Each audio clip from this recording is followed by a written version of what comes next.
Hello students, आज की अपनी इस वीडियो के अंदर मैं स्टार्ट करने जा रही हूं एक नई यूनिट और एक नया चैप्टर। यूनिट नंबर 6 ऑप्टिक्स और चैप्टर नंबर 10 वेव ऑप्टिक्स। जैसा कि आपको मैंने क्लास में बताया था स्टूडेंट्स कि जो अपनी ऑप्टिक्स है ये मैक्सिमम मार्क्स की आपके बोर्ड एग्जाम में आने वाली है। और जो ऑप्टिक्स है आपकी यूनिट 6 उसके 2 पार्ट्स हैं, ray optics and wave optics. तो आज हम जो अपनी क्लास में डिस्कस करने जा रहे हैं वो है वेव ऑप्टिक्स। वेव ऑप्टिक्स के अंदर जैसे वेव आपकी है, एक नेचर है लाइट का कि जो आपकी क्रस्टस की फॉर्म में चलती है या आपकी कंप्रेशन रेफ्लेक्शन की फॉर्म में चलेगी, वो डिपेंड करेगा कि वेव किस नेचर की है। ऑप्टिक्स का मीन्स होता है लाइट। तो सबसे स्टार्टिंग के अंदर मैं उसी कॉन्सेप्ट से स्टार्ट करूंगी अपने इस चैप्टर को। तो मैंने बोर्ड पे आपके लिए लाइट की डेफिनेशन लिखी है, उसको डिस्कस करते हैं। एक्चुअली लाइट है क्या? किसी से जनरली पूछा जाए, आपके आसपास छोटे बहन भाई से, बड़े से, किसी से भी पूछोगे कि लाइट क्या है, तो वो सिंपल लैंग्वेज में क्या बोलेगा कि अपने आसपास जो हम ये देख रहे हैं ये लाइट है, सनलाइट है, ट्यूबलाइट है। यस, नो डाउट ये लाइट है। लेकिन फिजिक्स की लैंग्वेज में लाइट को क्या डिफाइन करेंगे, कैसे डिफाइन करेंगे, इसको कैसे बताएंगे, तो वो हम स्टार्ट कर रहे हैं। So, light, the definition of light is a form of energy which travel through a medium in the form of transverse wave। ठीक है, मैंने इस पे फोकस किया है और डिस्कस करेंगे transverse wave motion. And the speed of light is in a medium depend upon the nature of the medium. तो इसमें मैंने 2-3 वर्ड्स पे फोकस किया है। जैसे नंबर 1 मैंने फोकस किया है एनर्जी, कि लाइट है वो एक टाइप से एनर्जी है, नो डाउट। सेकेंड थिंग मैंने फोकस की थी transverse wave. Yes, 11th class में सबसे जो लास्ट यूनिट थी, unit number 10 wave oscillation and wave वाली, वहां पे आप ये वाला चैप्टर थोड़ा सा डिस्कस करके आ चुके हैं। तो आई थिंक आपको ये जो वर्ड है ये नया नहीं लगा होगा यहाँ पे, ट्रांसवर्स वेव। मैं ज्यादा डीप में ना जाते हुए आपको इसके बारे में 2 बातें बताना चाहती हूँ बच्चों। जो ट्रांसवर्स वेव होती हैं उनको ट्रैवल करने के लिए मीडियम की रिक्वायरमेंट नहीं होती है ना। ये हम 10 मतलब अपना 11th क्लास में पढ़ के आ चुके हैं। सेकेंड थिंग, जो ट्रांसवर्स वेव आपकी होती है वो आपकी क्रस्ट और ट्रफ की फॉर्म में चलती है, ट्रेवल करती है। सेकेंड जो आपने पढ़ी थी वहां पे वेव्स, वो थी लॉन्गिट्यूडनल वेव, जिनको मीडियम की रिक्वायरमेंट होती है, मतलब चलने के लिए, ट्रैवल करने के लिए मीडियम की रिक्वायरमेंट होती है। एंड सेकेंड थिंग इज, जो किसकी फॉर्म में चलती थी, कंप्रेशन या रेयरफैक्शन की फॉर्म में, जिसका एग्जांपल है साउंड। साउंड को चलने के लिए, ट्रैवल करने के लिए मीडियम की रिक्वायरमेंट होती है। फॉर एग्जांपल, अगर इस रूम में सपोज एयर नहीं होती तो मेरी साउंड आप तक कभी नहीं पहुंचती, राइट। सेकेंड थिंग, अब ये जब चलती है तो ये कंप्रेशन और रेयरफैक्शन की फॉर्म में चलती है, मतलब हम साउंड को कंप्रेस भी कर सकते हैं और थोड़ा एक्सटेंड भी कर सकते हैं। इसका एक बेस्ट एग्जांपल मैं आपको लेती हूँ। आप जब भी YouTube पे किसी भी चैनल के ऊपर या कोई भी आप सॉन्ग सुनते हैं या कोई आप ऑडियो या वीडियो आप देखते हैं, तो आपको सेम सॉन्ग आपको 3 मिनट का, 2 मिनट का, 4 मिनट का मिलता है, मतलब उसमें से कुछ पार्ट क्लिप मिलता है या कुछ पार्ट ऐड मिलता है। तो इसका मीनिंग है साउंड की एक क्वालिटी है कि हम किसी चीज को कंप्रेस भी कर सकते हैं साउंड को, और हम उसको एक्सटेंड भी कर सकते हैं। ठीक है, ये थोड़ा एक आपको इस पॉइंट से मुझे लगा कि मुझे आपके साथ शेयर करना चाहिए। Next thing is speed of light.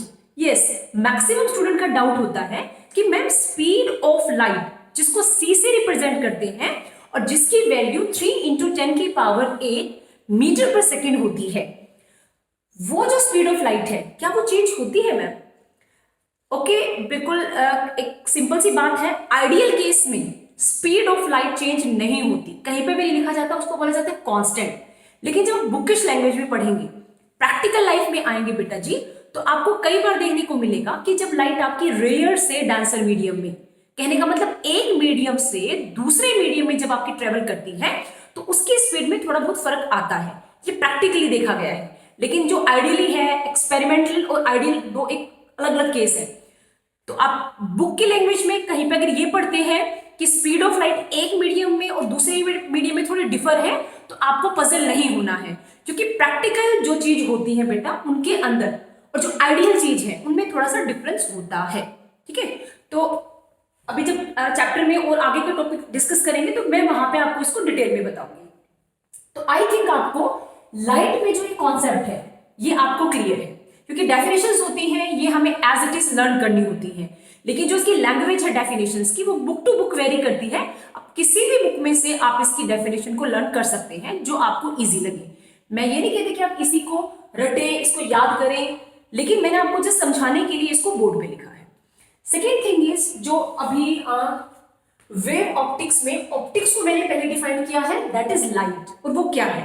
अब बात करते हैं इस वेव की।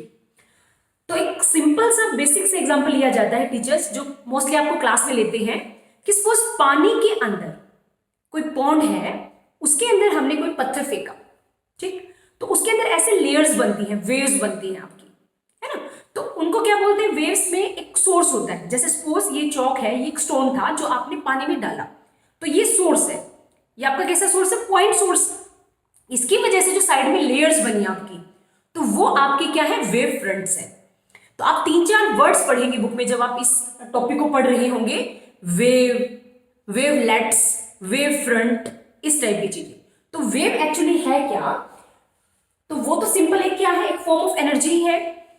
वेव फ्रंट की को मैंने डिफाइन किया है यहाँ पे। Wave front is defined as the continuous locus of the particle of the medium. जो भी मीडियम होगा उसके जो पार्टिकल होंगे उनका कॉन्टिन्यूअस, बोला इस बात पे आप प्लीज फोकस करें, कॉन्टिन्यूअस लोकस। अभी मैं आपको डिफाइन करूंगी कि लोकस क्या है। Continuous locus which are vibrating in the same phase at a given instant. किसी पर्टिकुलर टाइम पे जब वो सेम अपने फेस के साथ में मूव कर रहे होंगे, तो उनकी वजह से जो आपकी एक वेव नेचर बनेगा, एक पैटर्न जो बनेगा, उसको बोलते हैं वेव फ्रंट। अब आपकी जो बुक में आपको 3 टाइप के वेव फ्रंट देखने को मिलेंगे बच्चों। जैसे नंबर 1 स्फेरिकल, आपको सिलेंड्रिकल मिल सकता है, आपको प्लेन मिल सकता है। लेकिन ये किस बेसिस पे 3 टाइप के हैं, मतलब इनका बेस क्या है, तो इनका बेस है सोर्स, कि आपने जो लाइट का सोर्स है वो क्या लिया है, किस शेप का लिया है। जैसे आपके बुक के अंदर जो है मैं उसी को डिस्कस करूंगी। नंबर 1, अगर आपका लाइट का जो सोर्स है वो है एक पॉइंट सोर्स, तो पॉइंट सोर्स की वजह से जो वेव फ्रंट बनेगा, जो पैटर्न बनेगा आपका, वो होता है स्फेरिकल। तो नंबर 1 स्फेरिकल वेव फ्रंट, जिसका सोर्स है एक पॉइंट सोर्स, ठीक है। नंबर 2 स्लैंटिकल वेव फ्रंट। अब स्लैंटिकल कब बनेगा, जब आपका सोर्स होगा एक प्लेन सोर्स, मतलब एक प्लेन, एक प्लेनर है, एक लीनियर भी बोल सकते हो आप, एक लीनियर आपका सोर्स है, राइट। जैसे सपोज आपका ये डस्टर आपका एक प्लेन है, अगर लाइट का सोर्स ऐसा है तो उसकी वजह से जो वेव फ्रंट बनेगा वो आपका बनता है बच्चों एक सिलेंड्रिकल शेप का। And last one is plane wave front. कई बच्चों को ना इस सेकंड और इसमें थोड़ा डाउट रहता है कि मैम उसके लिए भी प्लेन बता रहे हो और इसका नाम भी प्लेन है, तो आप इसको प्लीज कंफ्यूज ना करें। इसका तो सोर्स प्लेन है, जो आपका सिलेंड्रिकल वेव फ्रंट है इसका सोर्स एक प्लेन है, प्लेन शेप का है, और इसका नाम ही प्लेन वेव फ्रंट है। अब सुने, अगर आप फर्स्ट और सेकंड के सोर्स को, मतलब एक पॉइंट सोर्स को या एक लाइन सोर्स को बहुत दूर लेके जाते हो, बहुत लॉन्ग डिस्टेंस पे, वेरी फार अवे, तो उनकी वजह से जो वेव फ्रंट बनता है आपका, वो आप डिस्ट्रीब्यूट नहीं कर सकते कि आप स्फेरिकल की वजह से है या वो एक प्लेन की वजह से है, क्योंकि डिस्टेंस बहुत दूर है। तो वो जो वेव फ्रंट बनेगा आपका वो बनता है प्लेन वेव फ्रंट। तो आई होप आपको ये 3 टाइप के वेव फ्रंट क्लियर है। तो जैसा कि मैंने आपको बताया है कि हम स्टार्ट कर रहे हैं आपकी वेव ऑप्टिक्स के अंदर, तो आज के मैं इस अपने वीडियो के अंदर छोटे छोटे टॉपिक आपके क्या करूंगी, कंसीडर करूंगी। आपको लगेगा कि सो सिंपल है, ये हम बुक से भी पढ़ सकते हैं, नो डाउट आप हर एक चीज बुक से पढ़ सकते हैं, इसमें कोई प्रॉब्लम नहीं है बेटा। लेकिन चीजें, छोटी छोटी चीजों को हम इग्नोर करके चलते हैं, राइट। तो मैंने भी जो डिस्कस किया है light, wave front, type of wave front, उसके बाद अभी मैं आपको आगे बताने वाली हूं हाइजेंस प्रिंसिपल। एक हाइजेंस साइंटिस्ट हुए हैं, उन्होंने कुछ ला दिए हैं, कुछ प्रिंसिपल्स दिए हैं, और उनके बाद उन्होंने जो बेस्ट पार्ट अपना दिया है वो है Huygens principle related to reflection and Huygens principle related to refraction. ये 2 केस और मैं आगे डिस्कस करने वाली हूं। कहने का मतलब इस वीडियो के मेरे 3 पार्ट हैं। फर्स्ट पार्ट में मैंने आपको ये सिंपल सा इंट्रोडक्शन दिया है चैप्टर का, जस्ट मैंने नाम को थोड़ा सा डिफाइन किया है। इसी के अभी आगे वाले वीडियो के पार्ट में मैं आपसे हाइजेंस प्रिंसिपल डिस्कस करने जाती हूँ। उसके नेक्स्ट हाइजेंस प्रिंसिपल जो रिफ्लेक्शन या जो रिफ्रैक्शन केस में होता है, कैसे वो वेव नेचर को प्रूव करता है, वो डिस्कस करने वाले हूँ स्टूडेंट्स।